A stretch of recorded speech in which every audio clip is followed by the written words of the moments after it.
There we go. Some sauerkraut. Oh, sorry about that. Didn't mean to butcher the German language. Anyway, let's make some roast beef and sauerkraut. Here I have a roast beef that I cooked this weekend and then just vacuum seal it, cutting it to slices and then into quarters to make little pieces. I melted about half a stick of butter in a frying pan, added meat to it and let it get warm.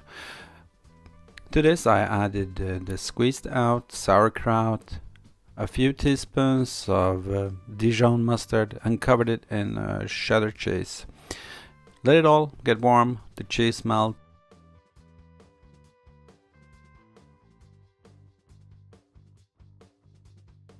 Time to plate it, so I'm adding a few slices of dill pickles or salty pickles and a dollop of mayo and a little bit more mustard. And it was time for a taste test.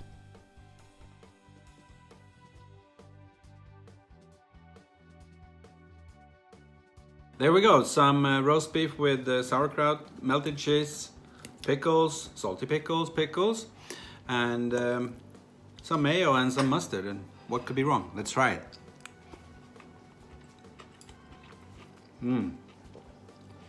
That came out really nice. I'm going to enjoy this. Thank you for watching. Bye.